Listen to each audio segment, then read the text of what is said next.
¿Qué tal amigos? Les habla el Padre Rafael Chávez y aquí estamos de nuevo en su pequeño espacio de meditaciones.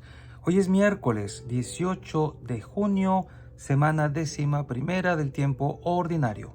En el nombre del Padre, del Hijo y del Espíritu Santo. Amén. Señor Dios, fortaleza de los que en ti esperan, acude bondadoso a nuestro llamado, y puesto que sin ti nada puede nuestra humana debilidad, danos siempre la ayuda de tu gracia, para que en el cumplimiento de tu voluntad te agrademos siempre con nuestros deseos y acciones. Por nuestro Señor Jesucristo, tu Hijo, que vive y reina contigo en la unidad del Espíritu Santo y es Dios por los siglos de los siglos. Amén.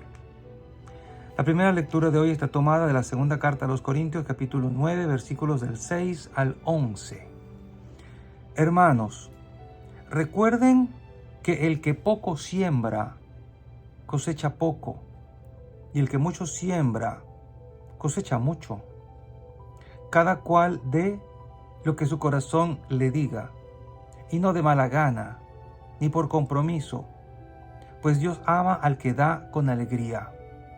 Y poderoso es Dios para colmarlos de toda clase de favores, a fin de que teniendo siempre todo lo necesario, puedan participar generosamente en toda obra buena.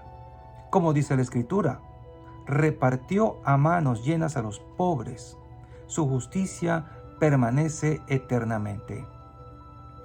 Dios, que proporciona la semilla al sembrador y le da pan para comer, les proporcionará a ustedes una cosecha abundante y multiplicará los frutos de su justicia. Serán ustedes ricos en todo, para ser generosos en todo. Y su generosidad por medio de nosotros se convertirá ante Dios en su acción de gracias. Palabra de Dios, te alabamos, Señor. Salmo 111. Dichoso quien teme al Señor. Dichoso quien teme al Señor y ama de corazón sus mandatos. Su linaje será poderoso en la tierra, la descendencia del justo será bendita. Dichoso quien teme al Señor. En su casa habrá riquezas y abundancia. Su caridad es constante, sin falta. En las tinieblas brilla como una luz el que es justo, clemente y compasivo. Dichoso quien teme al Señor. Reparte limosna a los pobres. Su caridad es constante, sin falta, y alzará la frente con dignidad. Dichoso quien teme al Señor. Y el Evangelio está tomado de Mateo, capítulo 6, versículos del 1 al 6 y del 16 al 18. En aquel tiempo, Jesús dijo a sus discípulos: tengan cuidado de no practicar sus obras de piedad delante de los hombres, para que los vean. De lo contrario, no tendrán recompensa con su Padre Celestial.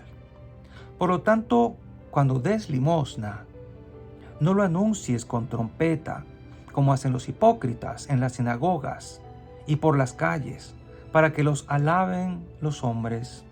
Yo les aseguro que ya recibieron su recompensa.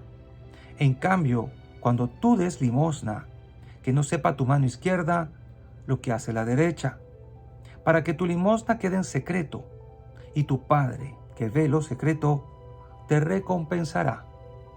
Cuando ustedes hagan oración, no sean como los hipócritas, a quienes les gusta orar de pie en las sinagogas y en las esquinas de las plazas, para que los vea la gente. Yo les aseguro que ya recibieron su recompensa. Tú, en cambio, cuando vayas a orar, entra en tu cuarto, cierra la puerta y ora ante tu Padre, que está allí en lo secreto, y tu Padre, que ve lo secreto, te recompensará. Cuando ustedes ayunen, no pongan cara triste, como esos hipócritas que se descuidan para la apariencia de su rostro, para que la gente note que están ayunando. Yo les aseguro que ya recibieron su recompensa. Tú, en cambio, cuando ayunes, perfúmate la cabeza y lávate la cara, para que no sepa la gente que estás ayunando, sino tu Padre que está en lo secreto. Y tu Padre que ve lo secreto te recompensará. Palabra del Señor. Gloria a ti, Señor Jesús. Y bien, hoy este texto de Mateo nos recuerda los textos que leíamos en el tiempo de Cuaresma, porque estos tres elementos que forman parte de la espiritualidad cristiana, la limosna, la oración y el ayuno, siempre deben aplicarse en la vida. No porque estemos iniciando el tiempo ordinario y hayamos acabado de pasar la Pascua, debemos olvidarnos nuestros deberes de religión. Nuestra meta es el cielo. Y a pesar de nuestras muchas miserias, pecados y limitaciones, no debemos quitar la mirada del cielo, levantarnos y seguir adelante. Y estos son tres elementos que no pueden faltar en la vida cotidiana de un cristiano: dar limosna, hacer oración y ayunar. Y así como los sacramentos son el canal ordinario de la gracia santificante, no son los únicos elementos que debemos tener en la vida de un cristiano. Porque si no das limosna, si no oras, si no ayunas, parece que no estás viviendo la vida cristiana completa. O sea, no estás dando fruto y no estás poniendo los elementos que te hacen falta para seguir dando abundante fruto. Cuando, por ejemplo, el texto habla de la limosna, que está muy en consonancia con 2 Corintios 9, que la acabamos de leer, nos recuerda el desapego que debemos tener a los bienes de este mundo. Por eso San Pablo no duda en decirnos que el que siembra poco, cosecha poco, y el que siembra mucho, cosecha mucho. ¿A qué se está refiriendo Pablo? Al dinero, a las ofrendas, a la generosidad que nosotros debemos tener y a lo tacaño, sí, que a veces somos en las cosas del Espíritu de Dios, de la iglesia. Los gastos que a veces se hacen para el mundo no son los mismos que se hacen cuando se topa uno con la necesidad de dar a la iglesia. Cuando la iglesia pide, a veces la gente dice, otra vez pidiendo plata. Lo mismo dices acaso cuando te cobran los impuestos. Lo mismo dices cuando tienes que pagar los biles de la luz, del agua. No dices otra vez pidiendo plata. Tú puedes decir, no, pero es que eso lo tenemos que pagar. Bueno, recuerda hacia dónde vamos y a quién pertenecen realmente las cosas de la tierra. Recuerda que el que siembra mucho cosecha mucho. Lo hermoso es lo que dice el texto al final. Poderoso es Dios para darles todo y para que sobreabunden en todo. Así que el que da limosna, al mismo tiempo que se deshace de su apego a los bienes de este mundo, abre las puertas de su corazón, de su vida, de su casa, para recibir los bienes que vienen de arriba. Y Dios sabe que los necesitamos, incluso los materiales. Cuando el texto habla de la oración, nos recuerda que los sacramentos que no se interiorizan en la oración, pues no los aprovechamos al máximo. Incluso la Eucaristía, si no la interiorizas en la oración, no la aprovechas al máximo. Entonces, cuando recibes los sacramentos, tienes que también poner de tu parte y orar. La oración, recuerda, es como la respiración, es el oxígeno del cristiano. Es la forma en que interiorizamos el misterio y que lo hacemos nuestro. Por lo tanto, la oración va a complementar todo aquello, lo lleva a la vida y lo hace tuyo. La palabra la haces tuya. Y hay muchos tipos de oración hasta llegar a la contemplación, de la cual hablábamos el domingo en la Eucaristía. Porque al final estaremos contemplando a Dios cara a cara. Y cuando se habla del ayuno, también nos habla del desapego, pero también nos habla de que no debemos satisfacer al cuerpo en todo lo que el cuerpo pide, porque ciertamente el cuerpo va a pedir. Dice el texto, no pongas cara triste como esos hipócritas que descuidan la apariencia de su rostro para que lo note la gente. Estos textos parece obviamente que se los dirigen a gente que hace limosna, a gente que hace oración y a gente que hace ayuno, pero no de la manera correcta. O sea, gente piadosa, pero piadosa solo para que los miren, piadosos por encimita, piadosos para que los alabe. Mira qué buena es esta persona.